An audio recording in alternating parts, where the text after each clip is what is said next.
seat? Can I just run down there? Yeah, yes, or yeah, we have some reserved seats that we don't need. They're for handicapped people, but I'm going to take up the other reserve seats, and then we only need yes, one for... yes. Okay, thanks. Ja, ich muss noch ein bisschen früher dort sein. You could come with us. I have one more. I have one more seat in the car, but it's not comfortable. It's next to a car seat. Oh yeah, that, if you want to go with him, that's fine. Just let me know. I have a lot of room as well. Yeah. Okay. I have a big car. Okay. I don't know how Kristof is getting there. We can figure it out. Oh, we don't know how he gets there. Will his cousins come in too, or I can drive them? I actually don't know whether this is working, so it should be alright. Doesn't seem.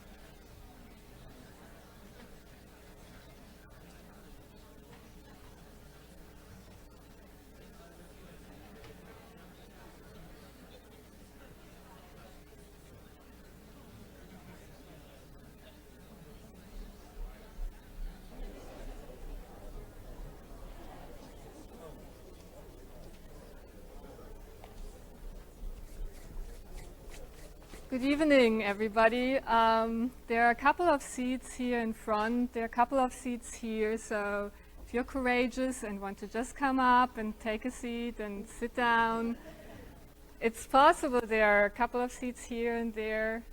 Just, you can sit. You can still sit. Be courageous.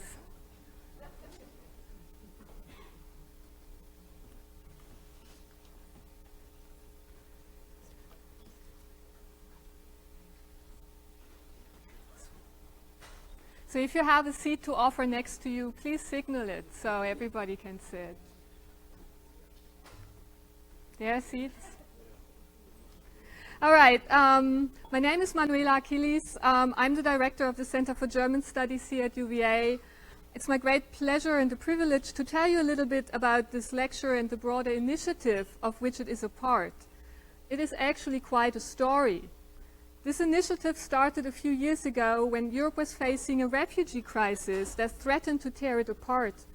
Great Britain decided to leave the European Union, ultranationalist and xenophobic movements flourished, and yet, there was Germany with its terrible history of racism and genocide, welcoming 1 million refugees from mostly Muslim countries.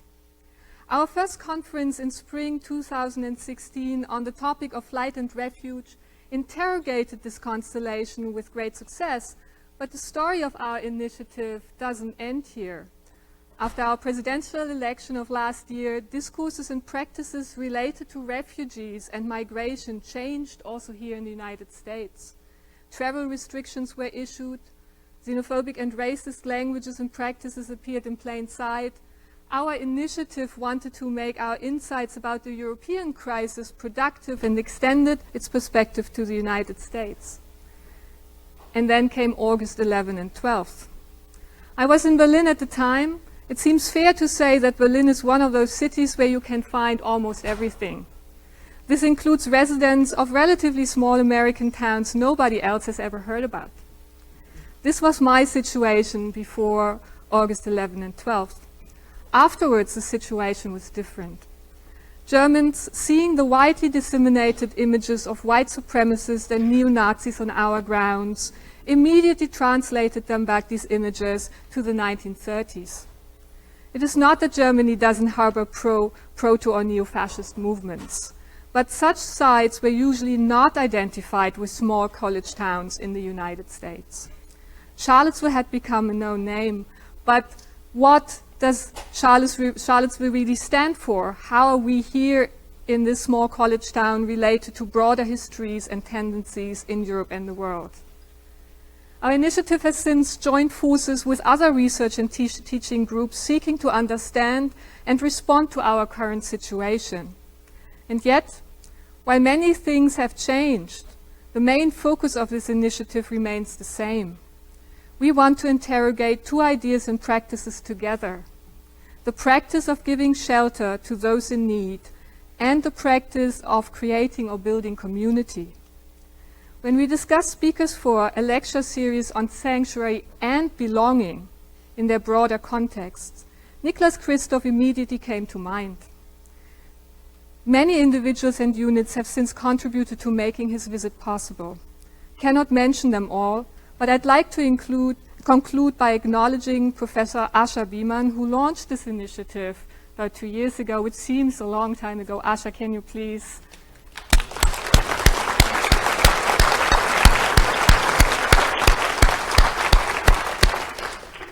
I would also like to acknowledge the co-sponsors of this lecture: the Page-Barbour Interdisciplinary Scholarship Funds, the Center for Global Inquiry and Innovation, the College and Graduate School of Arts and Sciences, the Global Policy Center, the Jewish Studies Program, the Center for German Studies, the Institute of the Global Humanities and Global Cultures, and last but not least, the Miller Center, which has played the leading role in organizing this lecture. Two people in particular come to mind. The first one is Stephanie, Georgakis Abbott. I mutilated, I'm sure I did, but I'm trying. Stephanie Abbott, please Stephanie, you did all the work, all the heavy lifting.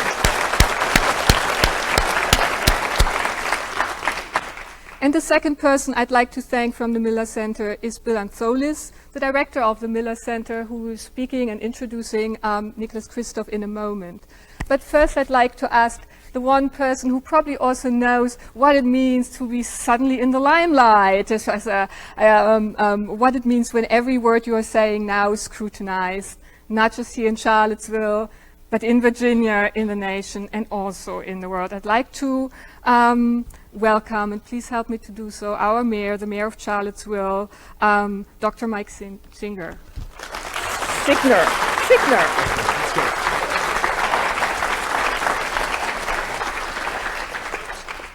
Well, thank you very much. It's a real honor to be here, and I'd like to welcome Nicholas Kristof to Charlottesville.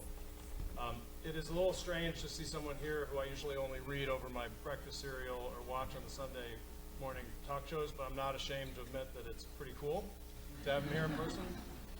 He's an eloquent and powerful voice for the dispossessed in our country, and I know that we're all eager to hear his thoughts on both divides and building bridges in our time, this idea of welcoming, particularly here in Charlottesville. I do want to take a moment to specifically thank Mr. Kristof for the tenacity with which he shed light on the tragic case of one of our own, Otto Warmbier. He has courageously raised the horrific treatment of Otto while visiting North Korea itself, which he chronicled in the pages of the New York Times, which is a profile in courage, if there ever was one, and I think a real public service. As I hear over and over again, everywhere I go, Charlottesville has come to be a hashtag, and you're right about words being scrutinized. We mean something to everyone. Now, to some, we represent images of white supremacists, violence, and terrorism, and that's all. Others see us as the high water mark of those very movements, the moment when they imploded and when the world saw the bigotry that they represent for what it was. Others don't see this at all. Their memories are of the love and transcendence that emerged all over the city in the days after this, including at the memorial service for Heather Heyer, and that continue to this day. They remember the images the very day after the 12th of hundreds of rallies around the country of cities, large and small, standing to defend Charlottesville and the values of a progressive, welcoming city. No matter what your perspective, what is very clear is that Charlottesville is not only a cipher. We are living history. We are creating meaning that is still unfolding every day and every week, and that means that we have an opportunity before us. Apropos of this, the topic of this talk, our moniker is a world-class city. One of the reasons that that continues to be the case is because we have such a large population of political refugees who have settled here through the International Rescue Committee.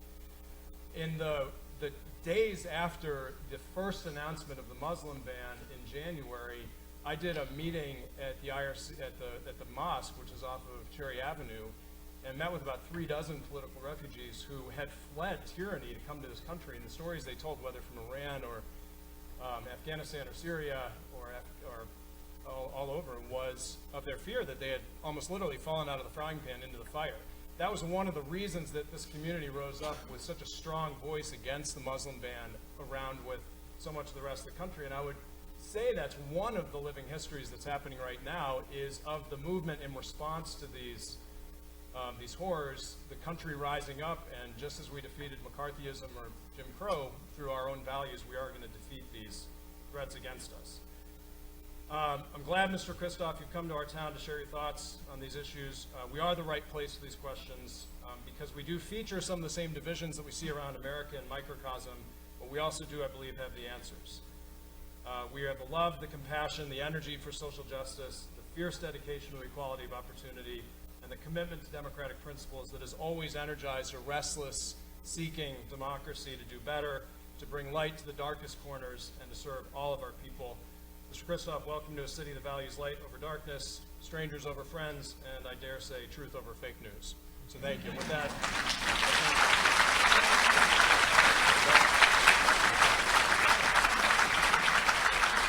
I ask my friend Bill Angelos.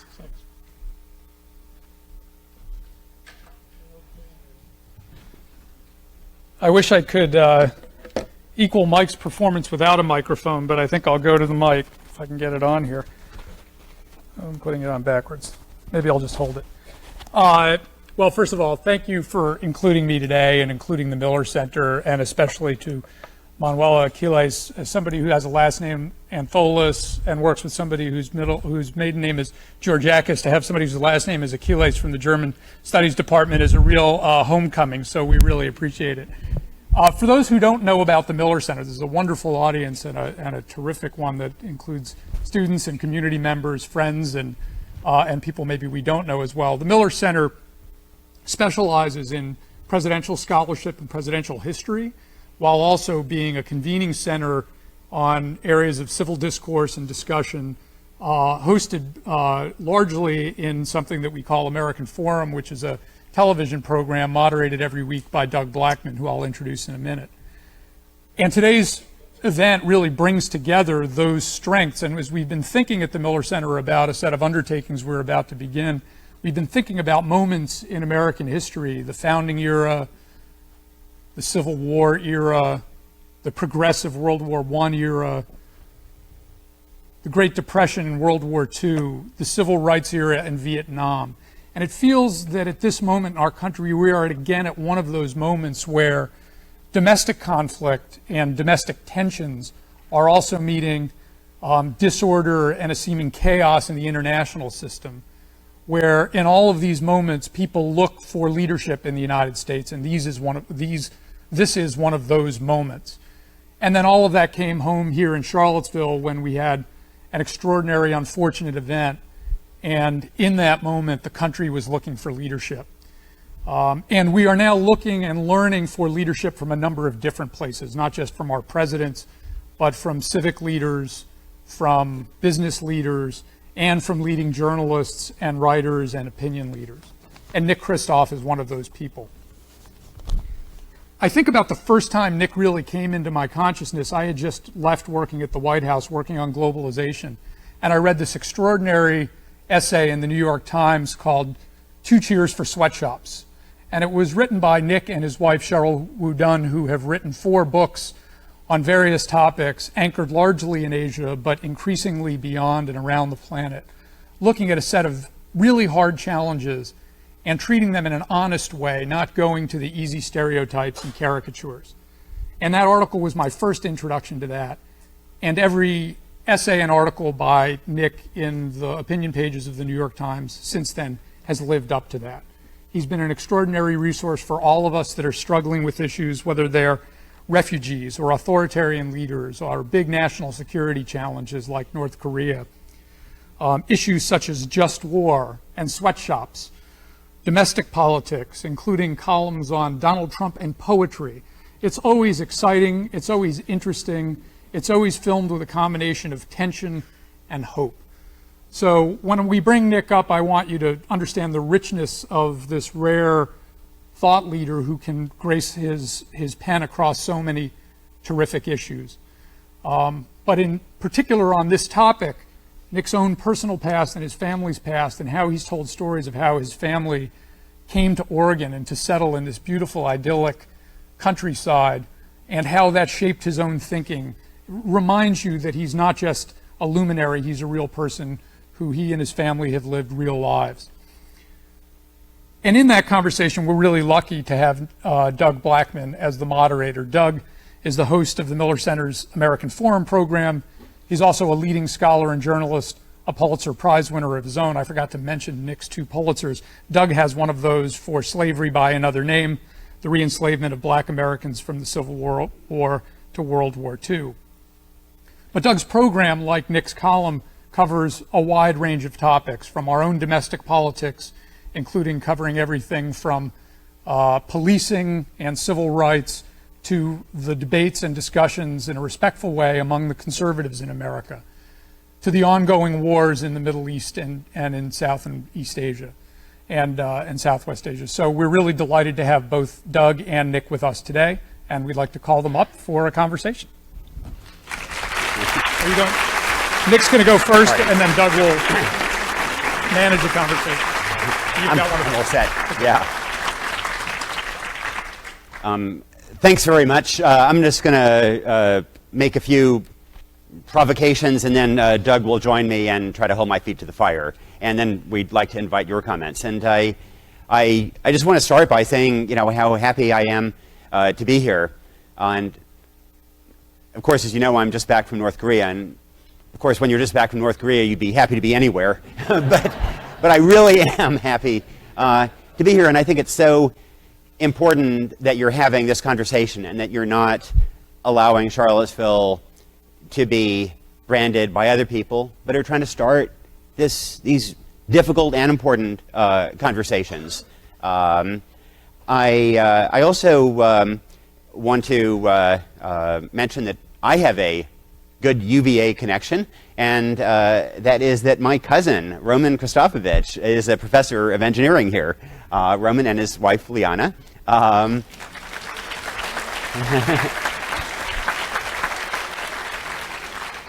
And their daughter, Nairi, is either here or is playing hooky and is in trouble. But, oh, there's Nairi in the back. You know, I'm not going to need my chair anymore unless I walk out on myself. So, Nairi, you can take it there if you don't mind embarrassing yourself and walking past everybody. You know, I thought I would start, just since I am back from North Korea and since Otto Warmbier should have graduated last time around, I thought I would just make a couple of observations about my trip before talking about these other issues. And my trip did leave me deeply concerned about the directions of policy. And bottom line is that I don't think that the public, or for that matter the world, fully appreciates the risk that we may be in a war with North Korea in the coming months or years. I don't think this is probable, but I think it's a very significant possibility. If you push me, maybe I'd say 20%. And this would be a war that would probably lead to nuclear exchanges. This would not be like Afghanistan or Iraq. Or even Vietnam. One Stanford study says that on the first day of the conflict there would be 1 million deaths. And one reason I went there was to try to see if there are some exit ramps that could be found. And unfortunately, I was not encouraged. I think that the North Korean Foreign Ministry allowed me to go, partly because they too would like to find some exit ramps. But my impression was that they have been somewhat marginalized and that hardliners are ascendant. I've been raising the case of Otto for many, many months, now with North Korean officials as I've been working on getting my visa. And in the spring, there was a certain amount of humanity, of sympathy with the case, regret, you might say. And then that kind of disappeared over the summer, and officials became much more stark, and that he broke the law. Every country has to enforce the law. And I think that reflects the idea that hardliners are ascendant in Pyongyang, the North Korean capital. I think that President Trump and North Korean officials, in a sense, feed on each other, and that the rhetoric of each side ratchets up the confrontation. And I think that's one reason why those who would like to find exit ramps, both in Pyongyang and in Washington, have been to some degree marginalized. That creates risks of accidental conflict, of escalation. North Korea, for example, they might well have an atmospheric nuclear test in the coming weeks or months. If they do that in the North Pacific, the radiation might then, probably would then head toward toward North America. How will the U.S. respond then? I don't know. It'd be an enormous challenge, and there is this tremendous danger of this kind of escalation. All over North Korea, you see billboards showing missiles destroying the U.S. Capitol and the U.S. flag. People tell you that they expect this war to happen, and that they will not only survive it, but emerge triumphant. So I came back really feeling kind of grim, and that we both sides need to try to look for some of these exit ramps. So the most obvious one would be what's called a freeze for a freeze, and I don't want to get in that here, but I don't think that politically it's probably palatable either in Washington or in Pyongyang right now. So from that grim topic, let's move on to the grim topic of divisions in the country today. And of course, there are all kinds. I mean, there are obviously racial divisions, but Harvey Weinstein underscored that there are enormous gender divisions and issues, and they get attention when it's famous actresses who are assaulted. But I think we all know that this happens in all kinds of places at all times, and often with people who have much less capacity to get news coverage or any other kind of support. These immigration issues, the Muslim ban, and the broader slashing of refugees admitted to the U.S. And if I had a cap, I would doff it now to the International Rescue Committee folks who were at the door with a very active IRC chapter that is here. And they will be there at the door again when you leave. And if you have a moment, stop and talk to them. From Darfur to Yemen to South Sudan, Syria, all over the world, I've interacted with IRC people, and they truly do tremendously important work. So, look, I can't give you solutions to these divisions, but let me offer just a few thoughts about how I see them and how I think of them, and maybe how we could make some progress on them. And one of the things that strikes me is that this kind of political fragmentation, I think, also reflects a fragmentation of how we get our news and information.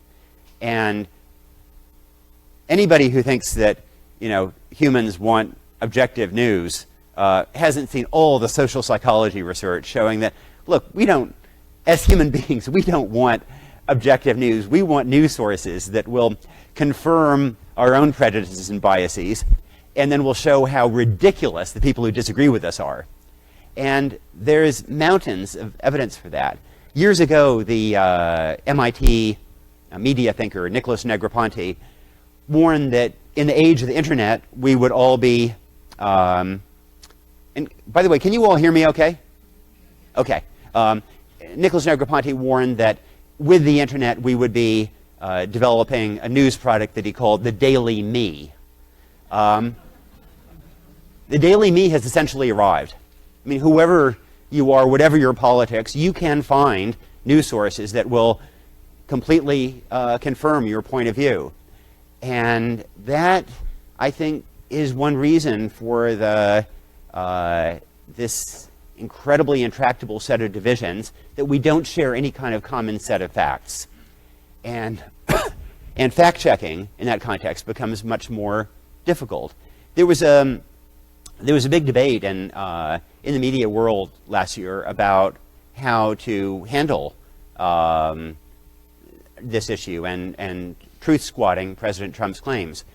And my own view was that in general, news organizations should avoid using the word lie, because it goes to intention, which is hard to know, and that it's a word that we should be really reluctant to use. But over time, I came to think that no, in 2016 in the campaign, it was appropriate to use it. And I thought that really because it seemed to me that what we as journalists knew wasn't getting through to the public. And there were polls that were repeatedly showing that voters thought that Hillary Clinton and Donald Trump were mendacious in approximately equal amounts. Every journalist who was covering the campaign knew that that was preposterous. There was a Clinton misled people at about the average level for politicians, and Donald Trump was off the charts. And it does seem to me that historically there are times when the public has a misimpression and journalists know something different, that it becomes imperative for us to speak out. Joe McCarthy was one example where it became, he could make allegations and people believed them, and you couldn't just hand him the microphone and then hand the microphone to the people who he was accusing. That might be fair, but it wasn't just. Likewise, in the civil rights era, you couldn't just hand the microphone one moment to George Wallace and the next moment to Martin Luther King Jr. without giving some inkling of what was happening on the ground, what reporters knew on the ground. And again, there was a trade-off between, if you will, fairness and truth. And likewise in the Vietnam War, simply covering the 5 o'clock Follies press briefings did a disservice to the American public. And so you had people who came forward and described what they were seeing on the ground. And it seemed to me that last year this was a similar situation where we as journalists needed to do a better job explaining what we were seeing, what we knew. I also think that we as journalists need to do a much better job humanizing disadvantage, whether it's abroad or at home. And I'll tell you how I came to this. In 2004, I was writing a great deal about Darfur. I was traveling all the time to Darfur, and it just felt like my columns were disappearing without a ripple. And at the same time, I don't know if any of you remember this or if you were in New York then, but there were these two hawks living in Central Park. Do you remember this? And they had a nest in a building right off Central Park. There were a lot of bird droppings there, and their building dismantled their nest. And all of a sudden, all of New York is up in arms about these poor, homeless hawks. And I can't generate the same outrage about hundreds of thousands of people being slaughtered. And so I thought, what am I doing wrong? And so that led me to the work of various experts who look at what makes us care, what builds a connection. And a scholar called Paul Slovic has done a lot of this work. And I think that for those of us who want to address these kinds of issues and bridge gaps, then we have to understand what will make us care, what will make people care. And I think that we in the media don't do a great job of that, and I think that humanitarian organizations, frankly, don't do a great job of it. We typically talk about numbers of people who are suffering. 60 million people who are displaced by conflict around the world, the most since World War II. But it turns out that basically people don't care about big numbers. We just tune them out. What moves us is an individual story. We have evolved to feel some empathy for an individual. And then once you have built that emotional connection, then you can bring in some of the larger numbers, some of the context, but empathy starts with feeling for an individual. It's an emotional process, not a rational one. And the other is that we want to get involved in a cause that feels like it is making a difference, like it is positive. And I think that too often, we in journalism and also in humanitarian organizations, we focus so much on everything that is going wrong that we don't acknowledge the extent to which there can be better outcomes if people wade in and do something. And so I think we numb people with numbers and then make it all seem hopeless. And I think we can do and need to do a better job in humanizing cases to make these issues seem a little more personal. I look back, and in the 1930s, of course, the U.S. Turned down Anne Frank's family, I forget whether it was 2 times or 3 times, to come to the U.S. And meanwhile, I look back at the Times coverage, and we were emphasizing how scary Jewish refugees would be if we allowed them to come to the U.S. And it's embarrassing to look back at that coverage. It relied on talking to people who were fear-mongering about the risks that Jewish refugees could be saboteurs or spies, and we never countered any of that with the kind of human stories that I think would actually have led to much more humane outcomes. And I think there are lessons for that today. I also, another provocation, I also wonder sometimes why it is that in the 1960s, the U.S. Was able to pass, with white support, landmark civil rights legislation, Voting Rights Act of 1965, Civil Rights Act of 1964, incredible legislation. Why we were able to take so many refugees at that point. And I think that one difference from that time was that we had robust economic growth and a sense among people that they were living better lives than their parents had lived, and that their kids would live better lives than they had. And at that point, that was true. So I think they were a little more willing to make some place at the table. Whereas I think that today there are a lot of folks, particularly whites, who don't have any confidence that they are doing better than their parents or that their kids will do any better, and are feeling, as a result, much, much less inclusive.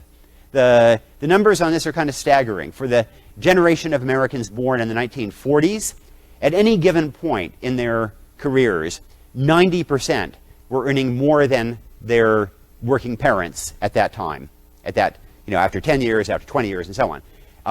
For the generation of Americans born in the 1980s, only half earn more than their parents at the same stage in their careers. So half are earning less. And I think that creates this, that's one factor in some of the animosity and scapegoating that we see across a whole range of groups. This tendency to otherize people based on race or religion or immigration status, or any other way in which we can divide people. It's also striking that, we had this kind of robust growth and progress across a bunch of dimensions, and then beginning in about 1970, a whole bunch of things began to go wrong in retrospect at about the same time. So high school graduation rates, we had led the world in sending people to high school. They'd been tremendous growth, and then they plateaued. Economic sort of a sense of sharing the wealth, that economic growth would be broadly shared, began to end at that time. We began to see mass incarceration at that point, a 7-fold increase in the share of Americans incarcerated. And I think that at the broadest level, if we want to build a more inclusive country, if we want to otherize less, then we have to address some of these issues of inequality in the country, and that they fester and produce a significant share of this division. I also think that, one thing that is different from past generations is that we actually have a much better sense of tools now about how to address disadvantage in this country.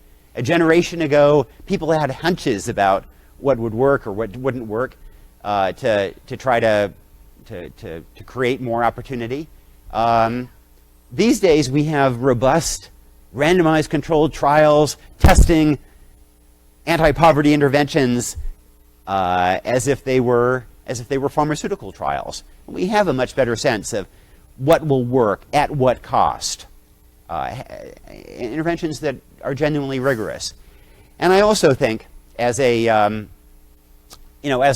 liberal who writes a great deal about inequality, I wonder sometimes if maybe inequality is not the most helpful frame. Inequality tends to be a liberal word.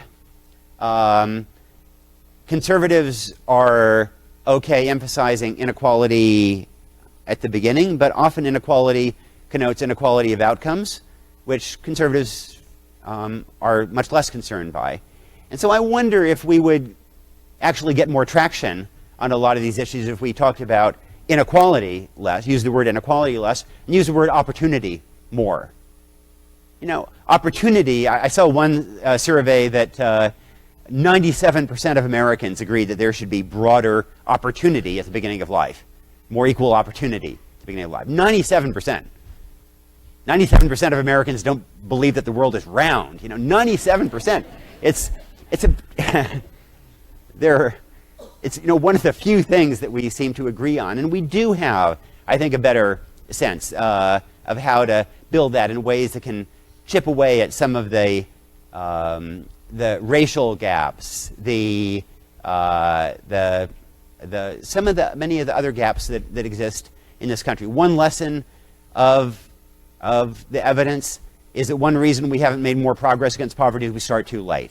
That the beginning of life is absolutely critical. For first 1,000 days are tremendously important, and yet that's one period when we tend not to invest. There's still 535,000 kids in the U.S. each year who have elevated lead levels, lead poisoning. This is a disgrace. Those kids are on a trajectory to failure in infancy. And there's abundant evidence that addressing lead pays for itself several times over. And yet we haven't addressed this systematically. Another intervention that seems to pay for itself several times over goes to one of the big debates that this country has had about social policy, and one where I think my side actually largely got it wrong about family structure. After Daniel Patrick Moynihan's report about two-parent households, liberals were reluctant to acknowledge his findings and were afraid that that amounted to blaming the victim. And there was a reluctance to engage in conversations about family structure. In fact, the evidence has mounted over that time, and it's now very clear that on average, especially for disadvantaged low-income kids, and for some reason especially for boys more than for girls, for reasons we don't fully understand, but that on average outcomes, including long-term outcomes, are better if there is a two-parent structure. So I think the conservative diagnosis there was right. I think but the solutions basically didn't work. In the George W. Bush administration, there were various marriage promotion schemes rolled out. They were tested. They just failed. And mass incarceration, meanwhile, did more to devastate the family than almost any policy one could imagine. But meanwhile, there actually is one social policy that turns out to be pretty effective at creating more traditional, or at least two-parent households. Any guesses about what this is? This has to do with something you might think of as a it's a medical intervention, you might say, or a health intervention. Oh, come on, you guys aren't bashful. Yes, birth control. It turns out that if you help 16-year-old girls who don't want to get pregnant avoid pregnancy, then not only are they more likely to stay in school, but then they are more likely in their 20s to marry and have kids within a marriage and do much better. And that's the one intervention that seems to really work. And it also pays for itself 6 times over when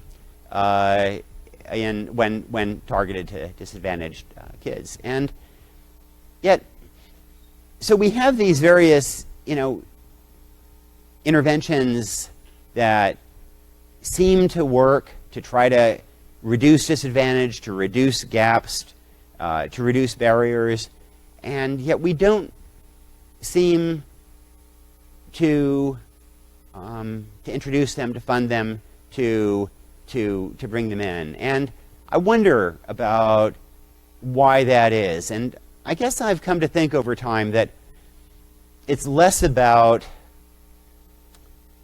a lack of resources as such, and its lack or a lack of knowledge of what to do, and that in some ways it's about what might be called an empathy gap.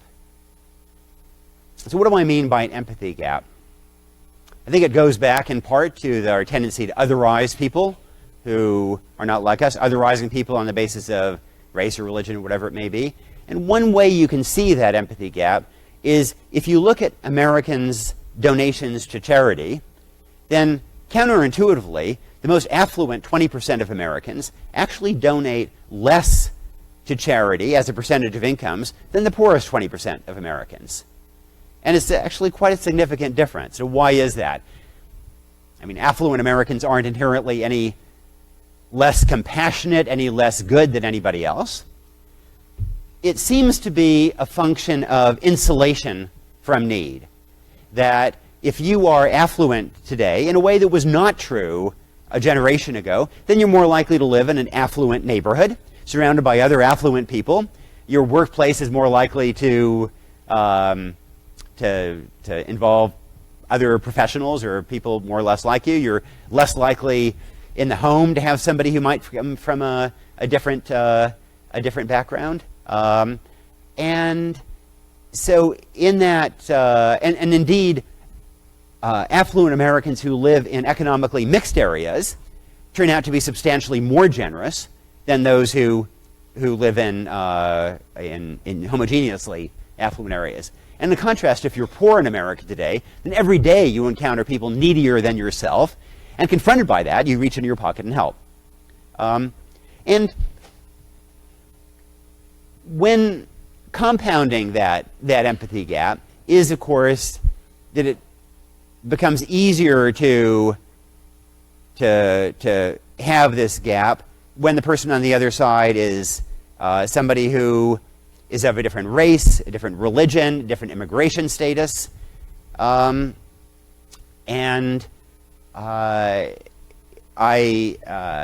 I waded into these waters a few years ago with a series called When Whites Just Don't Get It.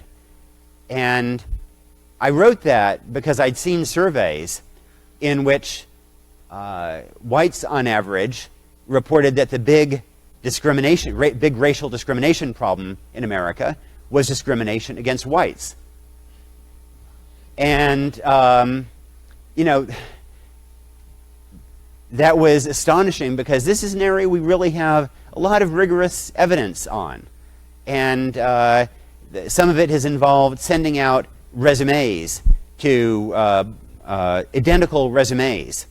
And sometimes it's done by gender, one resume with a John, one resume with a Jane, and people want to hire the John. They think, well, they should offer him a little more money.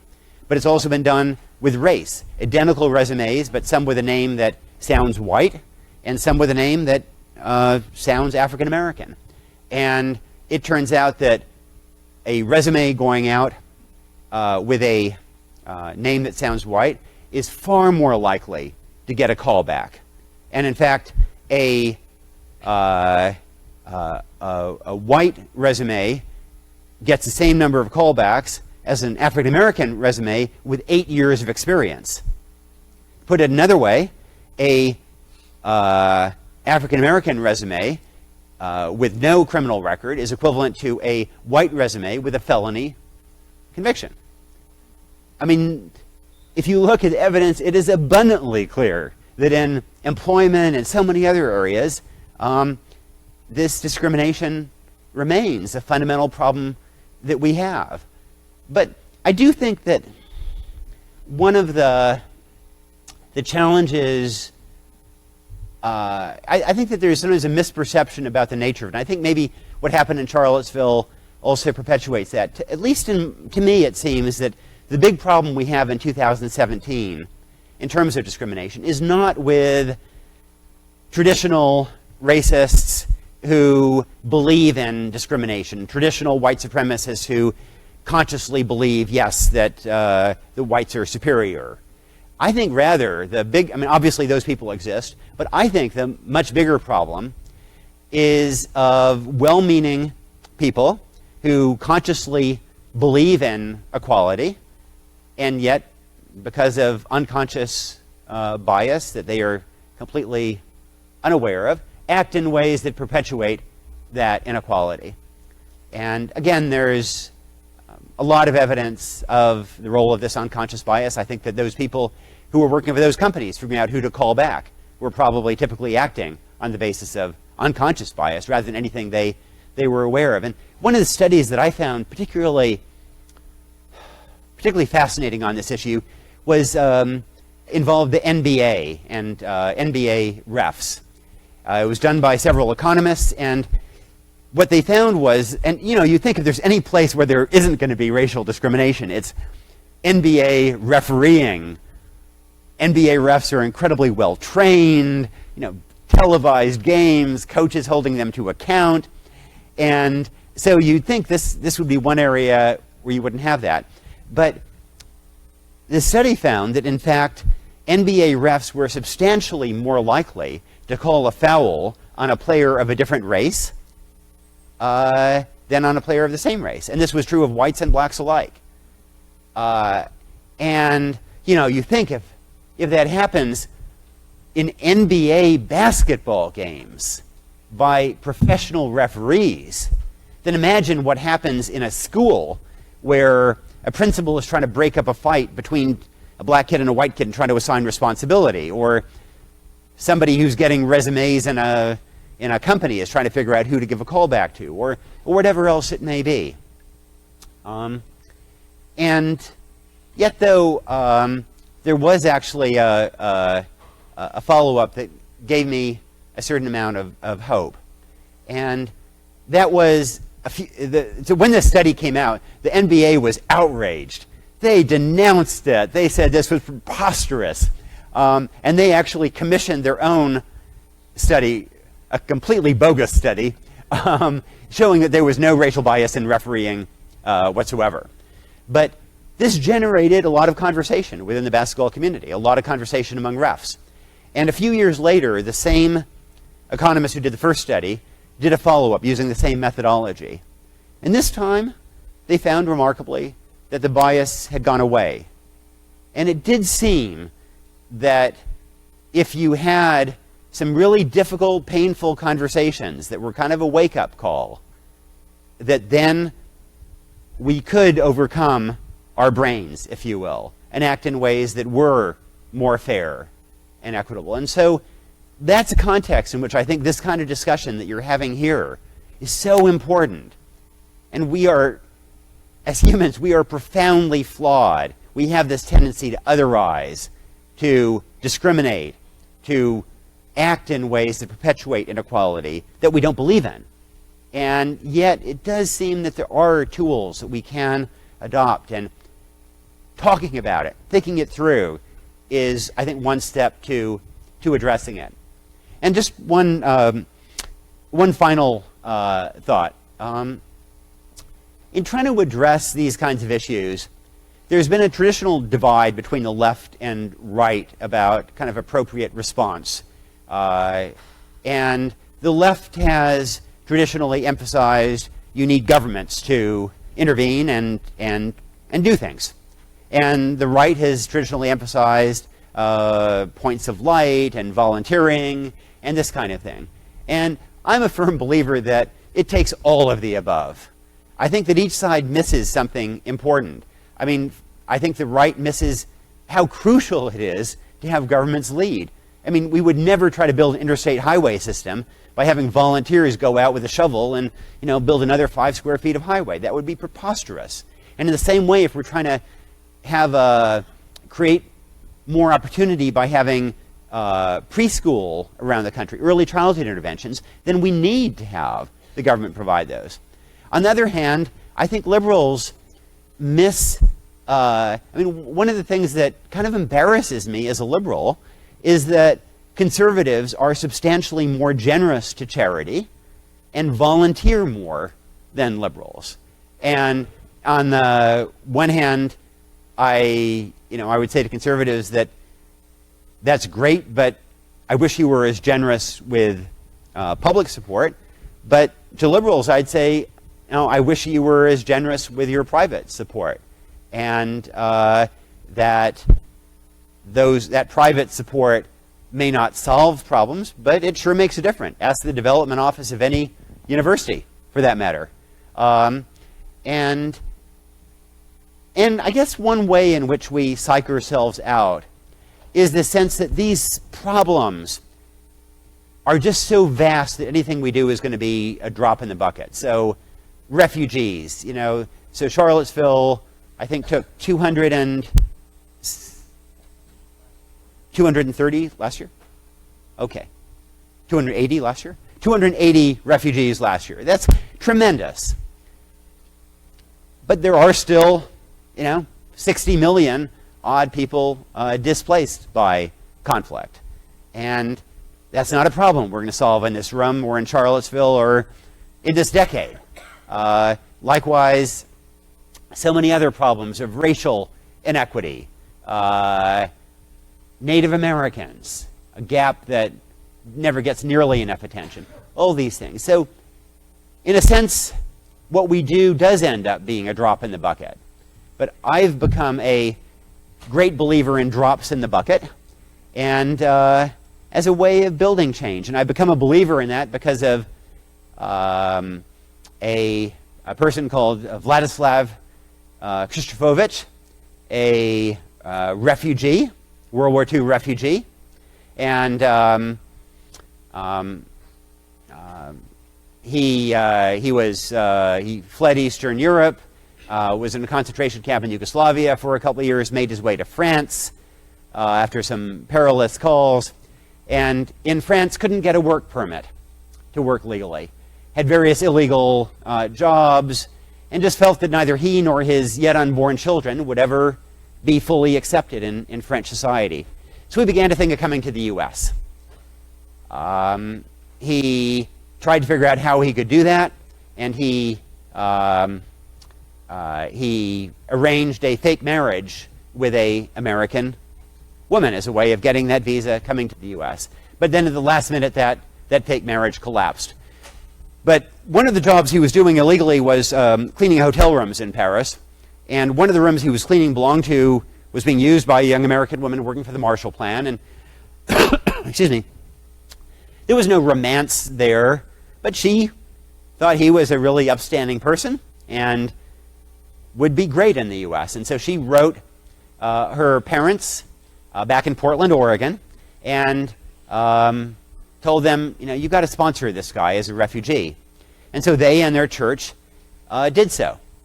And this involved paying his passage to America. It involved providing him a job, guaranteeing his expenses for 2 years. It was a significant commitment. And there were no guarantees. This was a time, Cold War. He could have been a communist spy, a communist saboteur. He could have been a terrorist. But they took that risk. Didn't solve the global refugee problem, didn't make a dent in the global refugee problem, but it was completely transformative for him. He came to the U.S., and after Vladislav Kristofovich arrived, he quickly decided that the name Kristofovich was not very workable in the U.S. It had 3 Z's and 7 consonants in a row. So he shortened his name to Kristof. It's my dad. And so, truly, take it from me, yes, these problems are complicated and huge. In that sense, what we do may indeed be drops in the bucket. But drops in the bucket, that is how we can fill buckets, humanize these problems, and make a difference on a scale that is transformative for me and I'm sure for many of you. And with that, I'd love to make it a conversation with Doug here. Thanks a lot.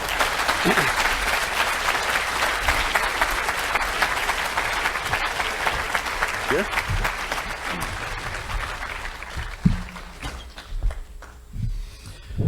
That was great. Thank you. Thank you. And guten Abend, meine Damen und Herren. Vielen Dank an die deutsche Abteilung für die Einladung, heute Abend hier zu sein.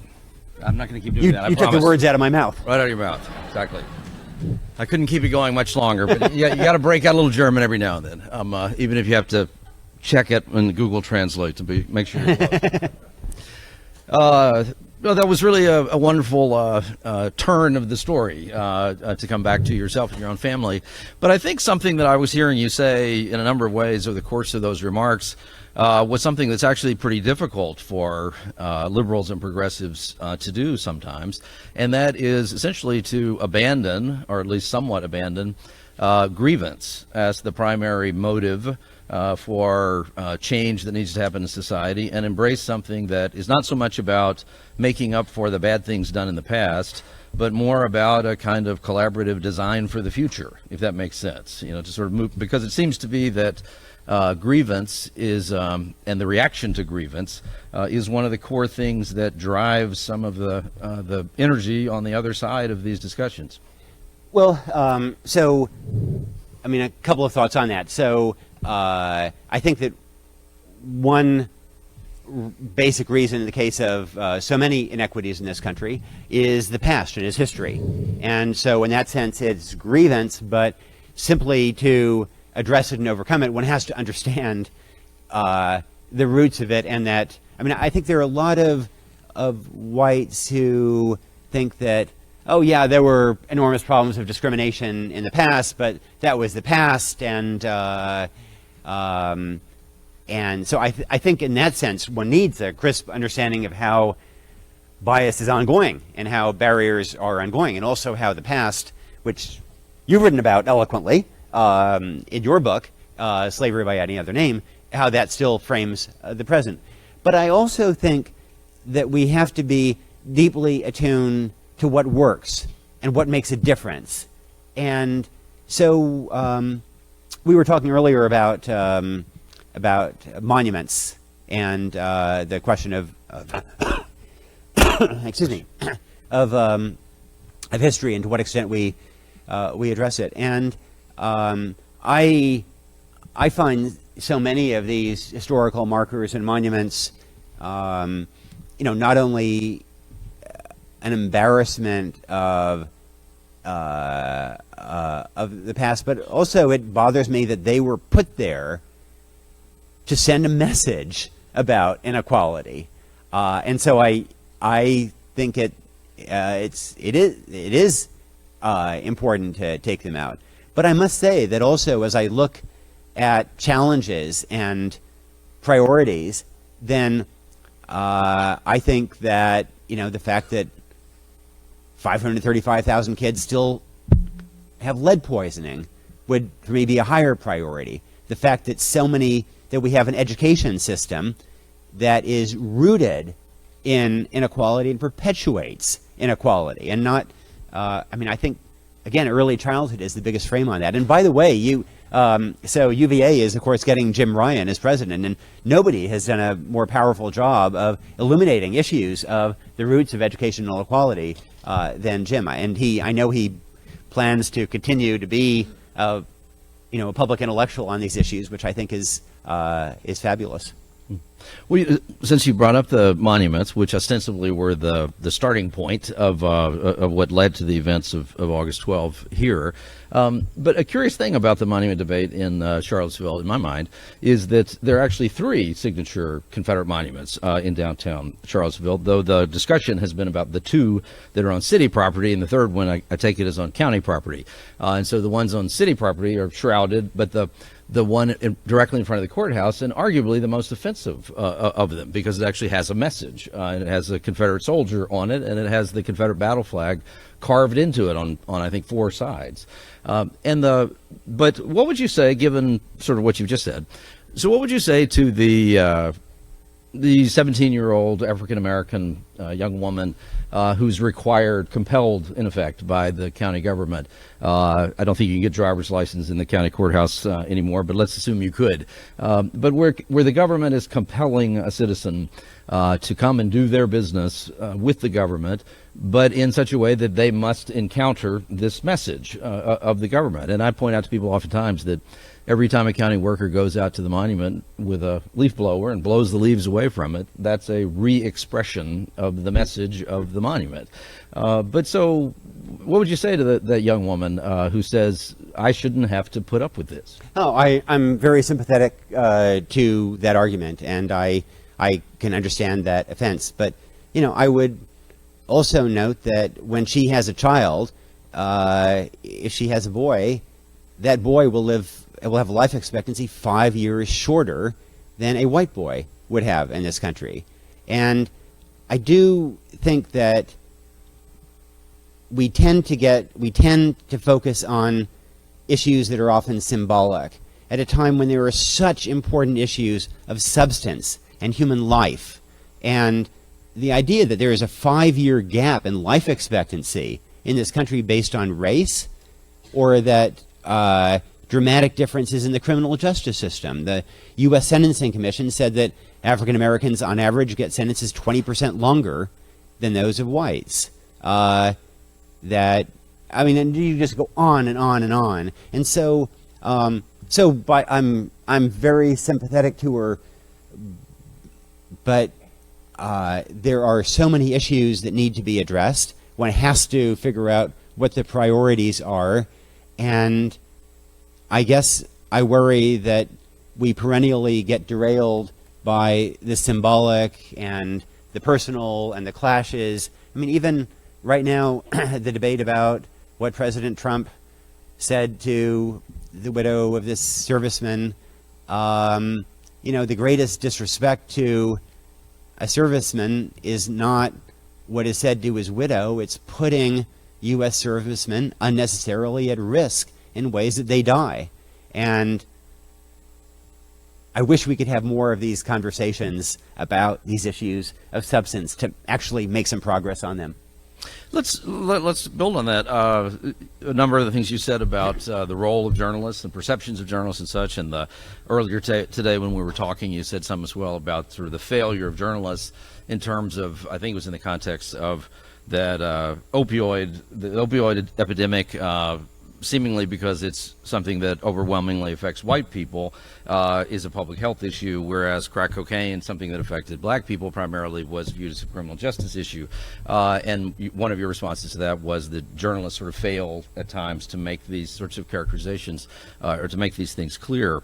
But President Carter, former President Carter, just a couple of days ago, somewhat to the surprise of people, said that essentially defended President Trump and said that the media has been tougher on him than any other president. Is it possible that what is the complicity or the failure or the role of the media in some of these confusions that you're talking about? And I'm sorry, and also maybe a misemphasis or an overemphasis on things that matter less and not enough emphasis on what matters more. Well, I was intrigued also by President Carter's comment. I have vast admiration for President Carter, having years ago his staff told me that he was going to make his last big foreign trip, and so I decided, okay, President Carter's last big foreign trip, I want to go on that. So I met up with him in the middle of nowhere in rural Ethiopia, where he was battling river blindness and guinea worm, and I interviewed him and said, so, President Carter, I understand this is your last big foreign trip. And he looked at me and said, what would ever give you that idea? And he made it clear he's going to be traveling till he was about 250, and his staff was like hiding. But he's done so much good on that issue. I disagree with him, but I do think, and I keep antagonizing people who usually agree with me by saying that I think Democrats didn't learn enough lessons from the 2016 election and have been too quick to demonize not only President Trump, but to demonize all his voters. And I think that, that as a practical matter, you're not likely to win votes from people that you're busy calling bigots and idiots. And secondly, that, empathy is important in every direction, and that there are important class gaps that we tend not to think about. But the one measure of progress is that the Sean Reardon of Stanford says that the race gap was in education was, I think, twice the class gap in the 60s, that now the class gap is bigger than the race gap. I mean, progress of some kind, but the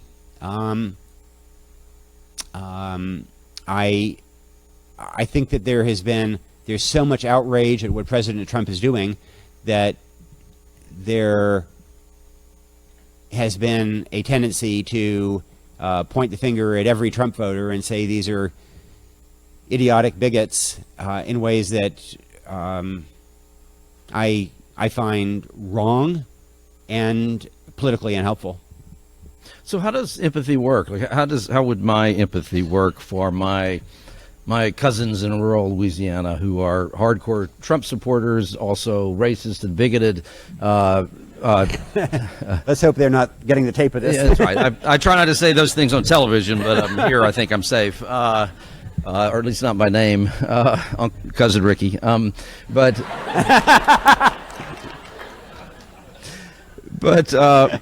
who also have ideas about gender roles that probably most of the people in this room or all the people in this room would disagree with, but who perhaps have a legitimate sense that they have been left behind and that their children are going to grow up in lesser circumstances than theirs for no fault of their own, and who haven't, in fact, joined the KKK or done an overtly bad thing to someone of another race. How do you sell empathy to a crowd like this for that complicated person? Well, I mean, first I would say that I see this through the prism of my hometown, Yamhill, Oregon, and which has suffered a lot of the same kind of economic issues. And, there is no doubt that there is some racism and bigotry and misogyny in these communities. But I also think it's a mistake to stereotype every Trump voter and every resident of these communities as a racist or a bigot or a xenophobe or a misogynist. And you know, there are, for example, if you are an evangelical Christian and you believe that life begins at conception, then the most important thing to you is going to be abortion policy and appointments to the Supreme Court. Sorry, And I'm having trouble with the connection. oh, we could have fun with Siri. Let's call your cousin. Call my cousin. What's happening?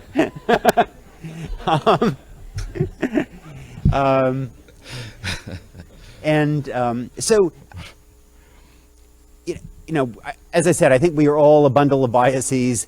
I think some people have a lot more of that baggage than others do. But I also do think we have to be really careful about stereotyping any class based on something, including who they voted for. And, you know, they're both for practical reasons, but also because I think it's just a lot more complicated than that. And I think that stereotyping is unhelpful in achieving clarity. I think we're hoping to let people ask a few questions in the time we have remaining. So if you'd like to ask a question, there are 2 microphones in the aisles in the center, and don't queue up too many at a time. Fire marshal will come in and shut us down. But why don't we'll go ahead and start with you, sir.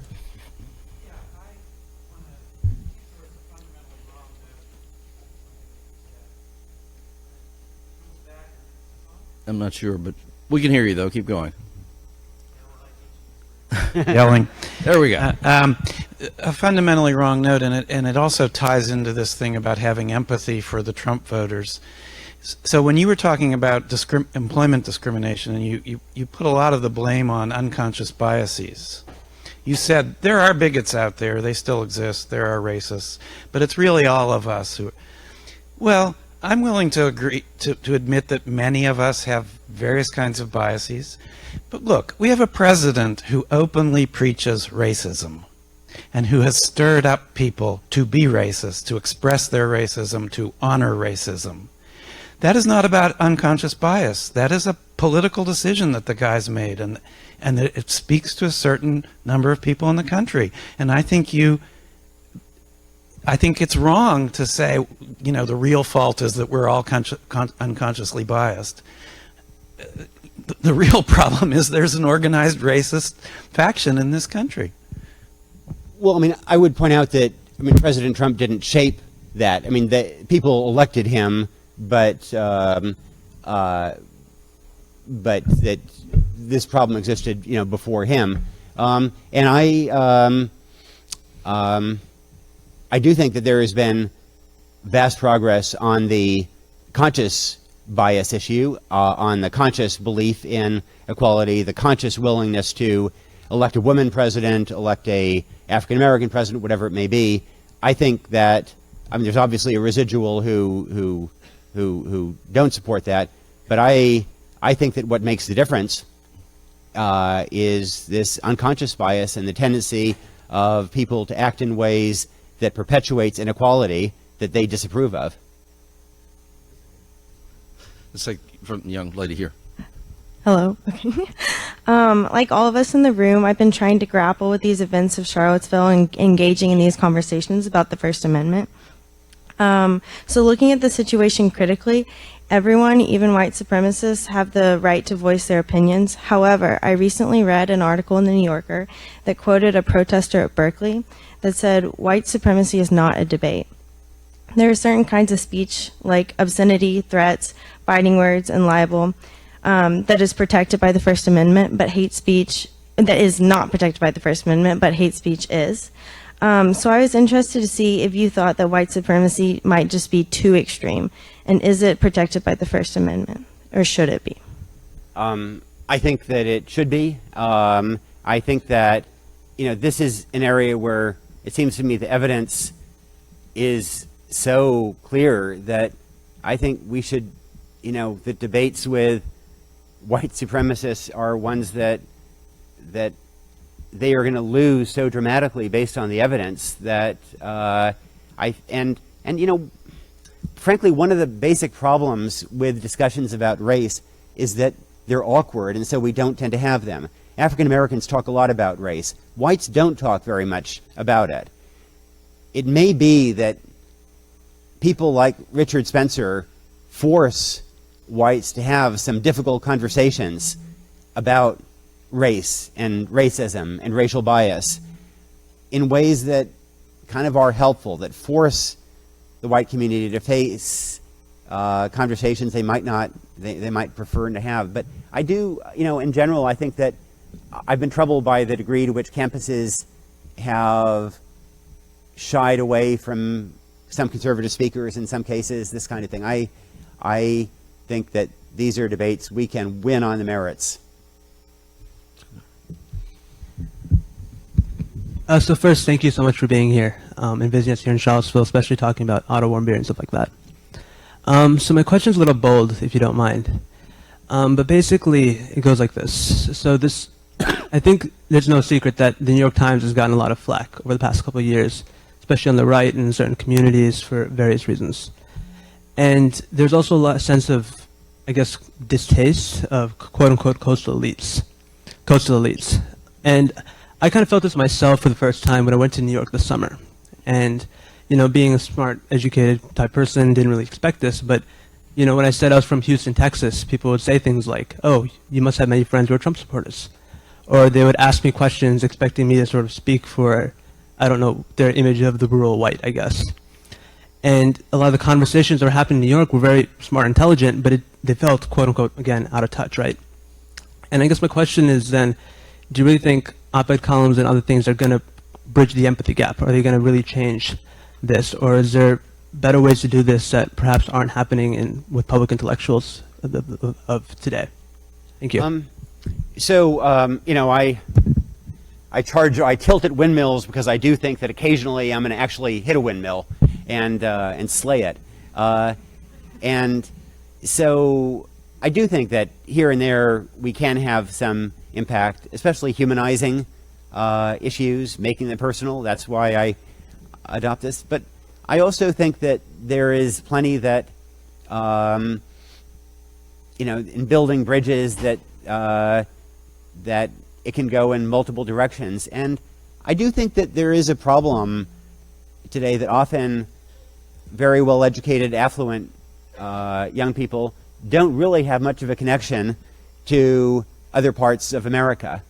And since I write a lot about global poverty, I'm always encouraging young people to go and volunteer or, travel to Bangladesh or wherever it may be.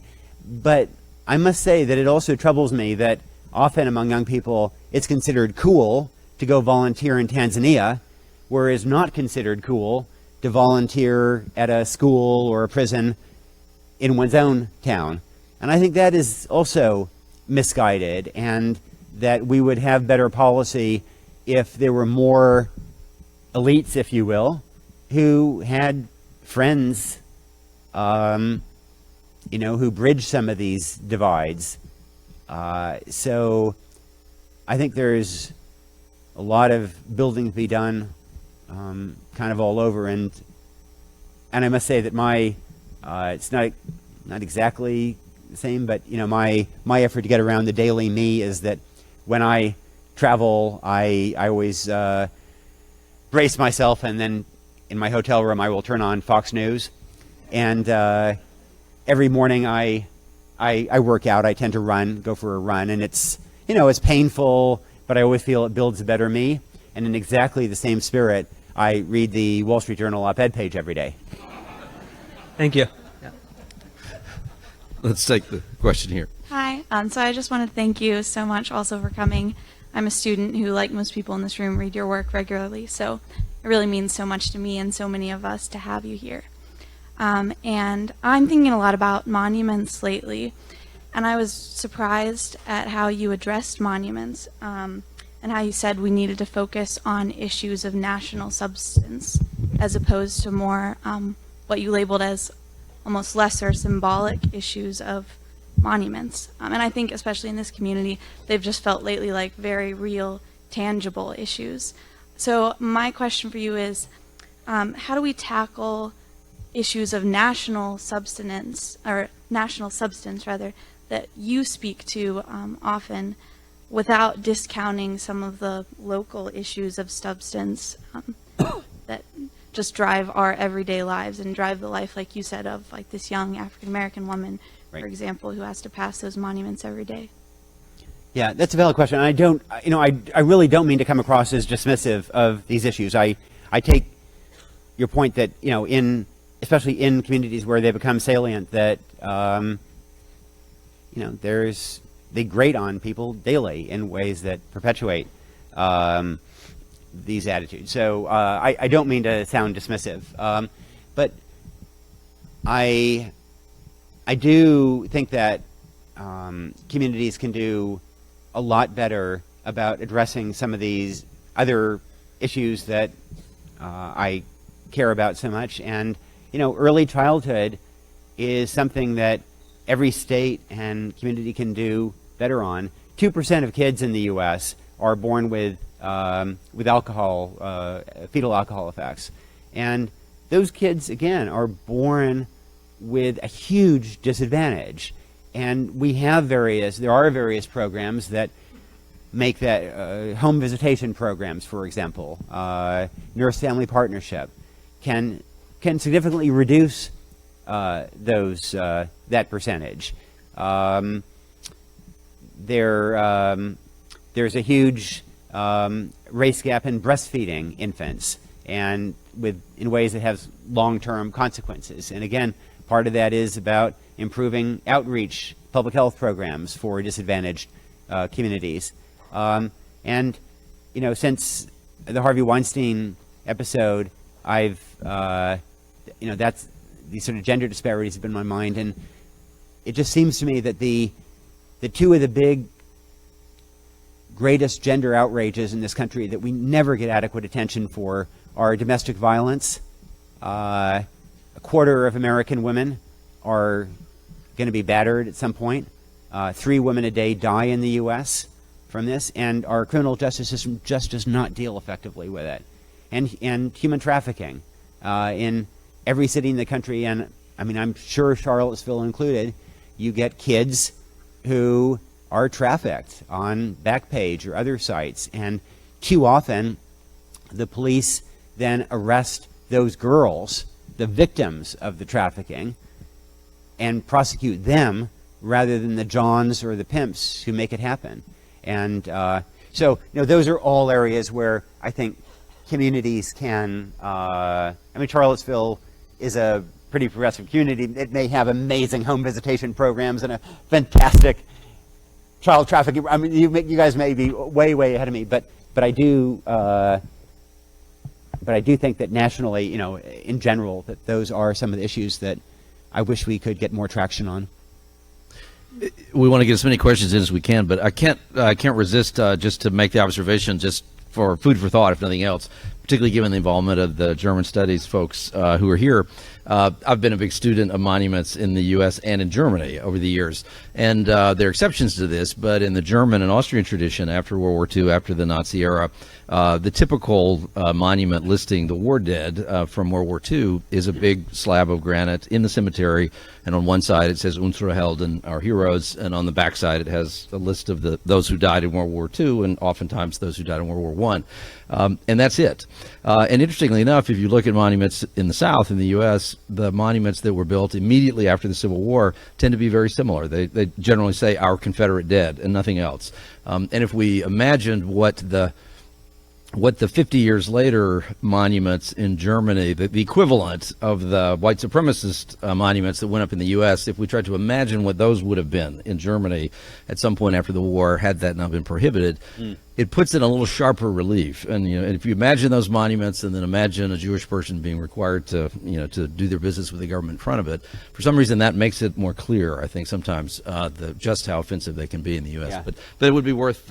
If that's a topic that really motivates you, it's a useful comparison. And I mean, Doug is absolutely right, of course, that, I think these are often perceived as just monuments to history, but so often these had a deep political purpose, and they were, especially those done later, as you say. Yeah.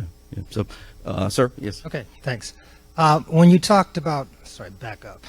When you talked about progress in the 60s, you talked about one of the predicate being sort of the sense of economic opportunity and growth that then... Can you just speak into the microphone a little bit? Sure. When you talked about progress in the 60s, you talked about the sense of economic opportunity and growth being fairly strong, and that being then sort of lessened over the years. I think that's true. I don't think there's any question about that. But I think there's also a strong sense, not just of economic threat, but cultural threat that's a barrier.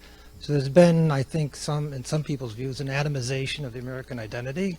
So while I think we have a really strong understanding of the policy choices to deal with the economic component, I think we're far less understanding of what the policy choices are to deal with cultural identity. So I wondered what your views on what those public choices might be, or if you think that's a topic that's just too hard to deal with. No, I think you're right, and in fact, that's another, in 1970, when kind of everything seems to go wrong, that's also when social capital and social adhesion seems to go downhill. But I do think that the cultural backlash in many ways goes hand in hand with the economic backlash. And so, again, through the prism of my own community, there is a real divide now between the white community and the Mexican-American community, which has grown a great deal. And there is deep resentment among whites at Spanish speakers, at Latino immigration, that very much that led to strong support for President Trump in the area.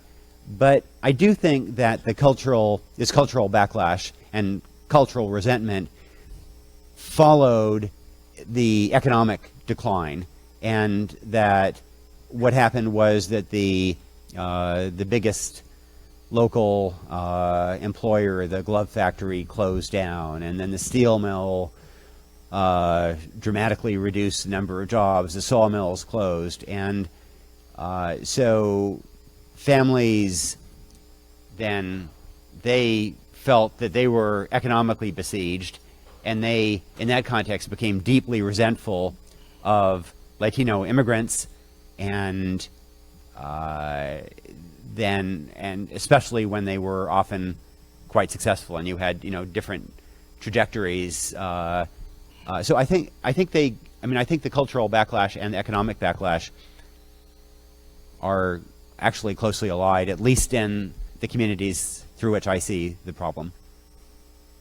And I think I should warn that we probably can do two more questions, one on this side, and then we'll go back over to here one time. But if you don't get to ask your question, maybe you can catch Nick for a second afterwards, but so that we can try to end on time. But go ahead, please. Hi.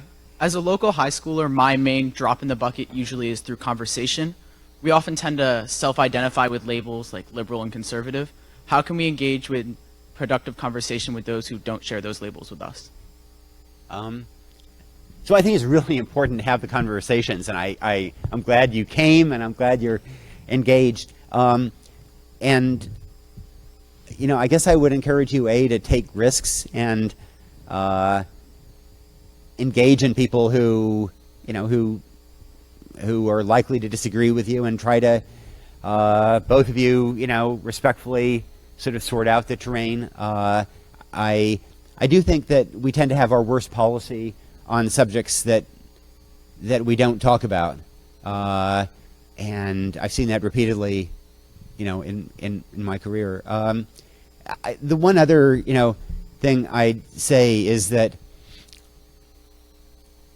I worry about the news media covering all kinds of important issues of disadvantage and poverty and inequities, basically because the business model of journalism has been collapsing. And so everybody is desperate for audience, especially TV, which really can do the most for humanizing these issues. And so, you know, TV, if you're executive producer of the Today Show, then you can send a crew out to Puerto Rico where 80% of people don't have power, or you can send it to South Sudan, which is teetering on the edge of genocide, or you can send it to look at Native American issues or whatever it may be, and your audience will drop compared to a rival network that puts a Democrat and a Republican in a studio together and has them yell at each other. And that is the unfortunate predicament that we are now in. And as a consequence, these kinds of issues don't get addressed. And I think if you think we've done a bad job covering inequality and disadvantage and poverty in the last 15 years, just wait for the next 15. I fear we're going to do a worse job because of this business model issue. But I would say that, you know, as we drop the ball in shining a light on these issues, then you've got your own spotlight in the form of your Facebook page, your Twitter feed, your dinner table conversations, these conversations that you're initiating with other people. And I hope that if we do drop the ball, that you will pick it up, because if these issues don't get addressed, don't get talked about, if there isn't a light shone on them, they just won't get addressed. So thank you, and more power to you. Let's take our last question right here. Thank you, and thank you for coming. It's been a good way to get some of these conversational elements brought along a bit. You talked at length about the importance of empathy, and I certainly agree with you on that. But it seems to me that there's a second button that we don't push enough as we're trying to think about the future, and that is imagination. Not just looking at someone who is other and trying to sympathize and empathize with that person's plight, and that is presented over and over and over, especially in newspapers who have longer form journalism to work with, then to challenge the person who's reading that article to somehow put himself or herself in those shoes. What would you do if you were that young woman and you had to walk past that statue, not just one time, but if everybody in your group had to walk past that statue?